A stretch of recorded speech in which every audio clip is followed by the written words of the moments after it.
wa barakatuh. Une parole que je voudrais partager avec vous. Je vous appelle à la méditer. Ici, de la mosquée sacrée, le Masjid al-Haram. Le prophète sallallahu alayhi wa sallam nous dit Inna ad-du'a wa al-ibad. Que très certainement, ad-du'a, quand on invoque Allah, quand on demande à Allah, c'est ça l'adoration. Pourquoi avoir résumé toute l'adoration dans une adoration qui s'appelle ad-du'a? Qu'est-ce qu'on retrouve dans l'adoration et qu'on retrouve dans le du'a? Deux choses.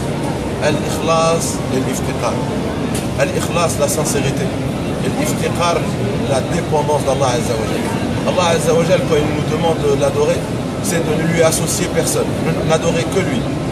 Ça veut dire, dans notre adoration, on peut aimer autre qu'Allah Azza wa Jal.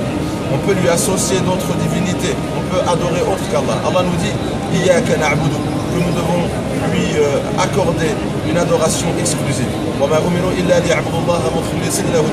Et ils n'ont été ordonnés que d'adorer Allah Azza wa Jal exclusivement. On retrouve le même mot, le mukhlisin, exclusivement, qu'on retrouve dans l'adoration, on le retrouve aussi dans le du'a. Le prophète sallallahu alayhi wa sallam nous dit dans un verset du Coran, ils appellent Allah Azza wa Jal en toute sincérité, avec exclusivité. On retrouve ce sens dans les versets où Allah Azza wa Jal décrit ceux qui se retrouvent au milieu de l'océan, entourés de vagues.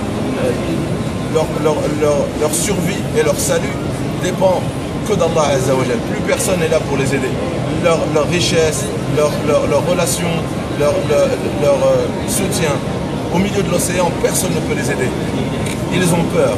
Et suite à cette peur-là, ils savent que leur survie ne dépend que d'Allah Azza wa Jal. Ils se mettent à l'appeler.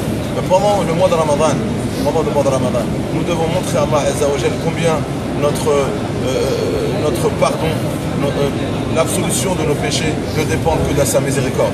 On sait que tout dépend de sa miséricorde, que tous les péchés que nous portons sur notre dos dépendent de sa miséricorde. On sait que affranchir notre âme de l'enfer ne dépend que de lui, Azza wa Jal. Et donc on doit se tourner vers lui et faire dua en lui montrant cette dépendance qui vient, par exemple, dans l'océan suite à la peur. Et nous avons peur de nos péchés.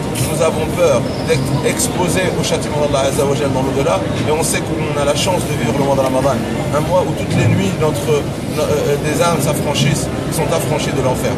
Prions Allah Azza wa Jal de nous accorder cette miséricorde, de nous accorder l'affranchissement de toutes nos âmes de l'enfer. Alhamdulillah.